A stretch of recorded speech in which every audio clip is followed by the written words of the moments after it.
A Fox Business Alert, 3 big stocks moving big after hours. Microsoft, Facebook, and Tesla all reporting after the bell. We're breaking down the numbers for you later on in the show.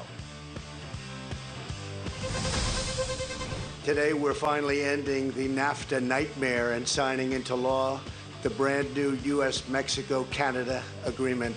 Very special. Very, very special. The USMCA is the largest, fairest, most balanced, and modern trade agreement ever achieved. Good evening, everybody. I'm David Asman. Thanks for joining us tonight on Bulls and Bears. President Trump signing the historic U.S.-Mexico-Canada trade agreement into law, replacing the Clinton-era NAFTA deal. USMCA is expected to cover more than $1.3 trillion of commerce and is the second major trade deal secured by the Trump administration this year. We will have reaction from Larry Kudlow in just a moment. But first, I'd like to introduce the panel. We have Scott Martin, Robert Wolf, Steve Forbes, and Liz Peek. Good to see you all. Well, the president touting the impact with USMCA trade deal, the impact it will have on our economy. Watch. The USMCA is estimated to add another 1.2% to our GDP and create countless new American jobs.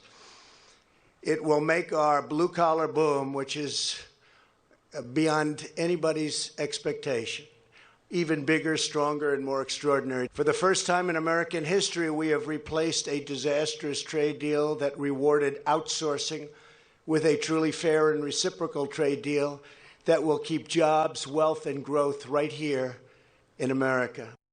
Here now, we are very pleased to have White House Economic Council Director Larry Kudlow in a Fox Business exclusive. Larry, great to see you. Glad to see you're inside. It's cold outside.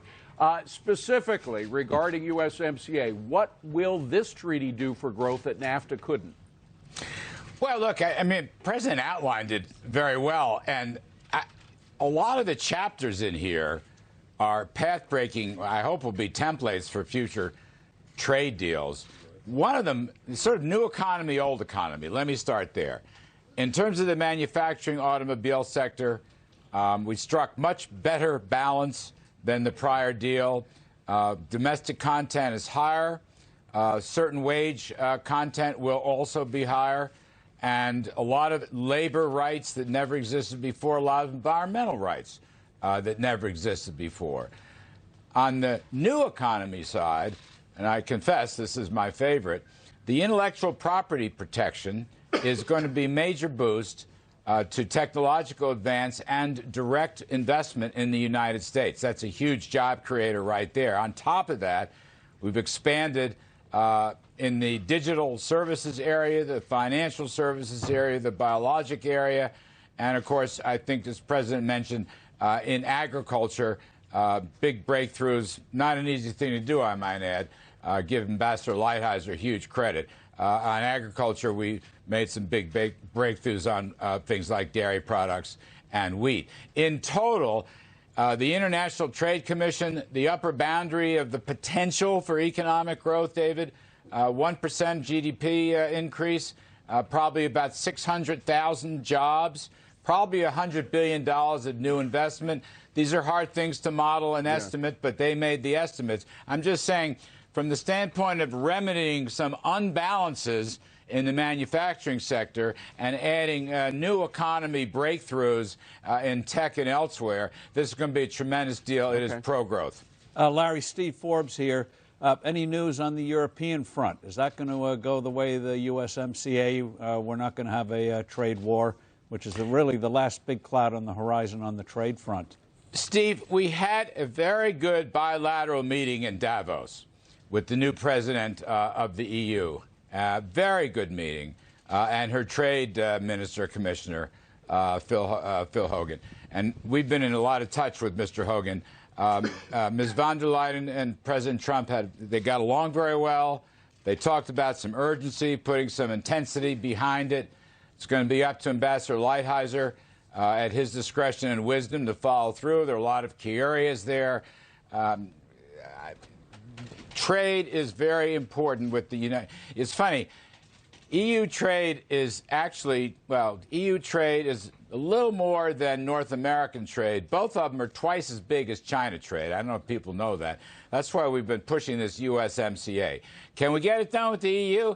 I don't want to forecast, but I think you're going to see a kind of restarting of intensity, and that would be a good thing indeed. Larry, hi, it's Liz Peek. Thanks for joining us tonight. Bernie Sanders is not at all happy with the USMCA. You may have heard that. He thinks there's a missing chapter, the one that really corrals oil and gas companies and prevents them, I'm quoting, dumping their environmental waste into Mexico. What is he talking about? Well, that's a good question. I don't know I can answer that question. That's almost a metaphysical question. I'm not for socialism. I know Mr. Sanders. He was a guest on my old TV show. I respect him, but I completely disagree with his point of view.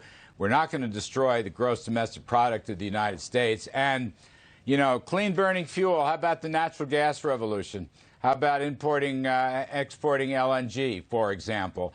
Both Canada and the United States and Mexico have vibrant energy sectors, as you know. So Mr. Sanders' socialism model may win the primaries. I have no idea. I'm not smart enough to forecast, but it is not something that we will adopt, nor is it something this country should ever adopt. And just to put a fine point on it, Larry Kudlow is not a socialist. Did I hear you right on that? Okay. I'm not a socialist. I am a free enterpriser. My boss is a free enterpriser, as he laid out in the Davos speech. He called it the American model of free enterprise, and we completely disagree and reject, with all due respect, Lord knows, Senator Sanders' view. We just, we're not there. And Chairman Kudlow, it's Robert Wolf, and like you, I'm a capitalist as well, and I applaud the USMCA because I also was supportive of TPP and TTIP. But I got to ask you the tough one here. Today, the CBO announced that they forecast the deficit of $1 trillion for 2020. I mean, you've been a fiscal conservative, you know, literally for as long as I've known you, which is over, you know, maybe 30 years now. So what do you say about the CBO report, and how do you think that we can take this deficit on? Well, look, the deficit's running about 5% of GDP. That's a manageable number in my judgment. We need strong economic growth to work our way through the deficit. It would also be nice to limit spending. You know, about politics, the art of the possible. You can't always get the spending restraints you want. More on that in the future as politics work their way through. I want to just say this about the CBO report. Now, I have not read it carefully, but I have seen a couple of memos this morning that shows CBO has revised significantly higher its revenue estimates, such that not only have we paid for the corporate tax cut, we have virtually paid for the entire $1.5 trillion overall tax cut because of faster growth than they predicted. Nominal GDP has come in level higher than they predicted, and that average tax rates, that is essentially covering the tax cut. Now, I'm going to go through it myself with a fine-tooth comb. I've been in transit the last 24 hours. But I just find that an interesting point. Very good point. Larry, I want to switch over to China because, as you know, government economist in China is warning that the virus there could drag down the economy. He says below the 5% growth level. Of course, if you trust Chinese figures, the point is it's coming down. We had Jerry Powell today saying that they're monitoring how it's going to affect their economy. And then we have Google saying that they're going to close all of their offices in China. How much is the administration, how much are you expecting this virus to affect the economy here? Very little, as Jay Powell said today. Minimal impact. This is a Chinese pandemic. And by the way, I want to note, we just had an Oval Office meeting covering a number of subjects, including this one. At China's invitation, the U.S. Secretary Azar is sending our best CDC experts over to China to work with the World Health Organization and the Chinese government.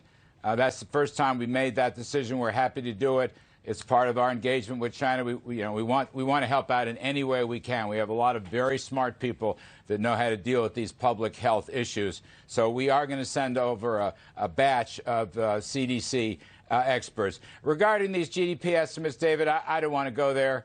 It's going to be very difficult for China. the issue is that, Chinese got the virus. This is not going to have any major impact on the United States. I go back to, I guess it was 2003, the SARS epidemic. There's always a lot of pessimism and so forth, but it had virtually no impact on our economy. And I don't think this is going to change. This is a Chinese pandemic. We are going to do everything we can as Americans and American government, certainly, to help them to solve this as rapidly as possible. Scott Martin. Hey, Larry, it's Scott Martin from Chicago. With respect to that impact on China, of which there is going to be a decent or maybe even significant economic one, do you think that gives us, Larry, any more leverage with respect to a phase 2 part of the trade deal getting done faster and maybe more easier with China if they're struggling economically because of the coronavirus fallout? Well, look, I don't want to mix these. I don't want to conflate these subjects. Look, China has a serious, serious public health problem. I guess thousands of people are dying. We want to help them work through it, okay? We want to help them work through it. It's not about leverage and this and that. The United States and China reached a major historic Phase 1 trade agreement. The two countries are engaging as never before. We have to work through issues on trade, on the economy, on human rights, on national security, and now on public health. Public health is going to stand alone, but that is the way we are looking at this. We want to save lives if we can and help them to get through this virus pandemic as soon as possible. That's it. It's a standalone issue. It's not related to leverage or anything else. We're just trying to help folks.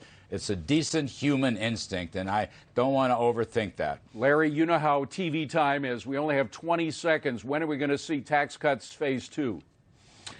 You mean tax cuts 2.0, I think. Yeah. When are we going to see it? When are we going to see it rolled out? I think sometime this summer during the campaign we will lay it out. A lot of cooperation on all sides. You know it excites me. Tax cuts, lower tax rates, broader tax base. Steve Forbes invented it. I'm just following up on what he taught me down through the years. The best we can do with Forbes is just keep pace with him on tax cuts. Absolutely. Larry Kudlow, delight to see you again. Thank you very much for coming in. Well,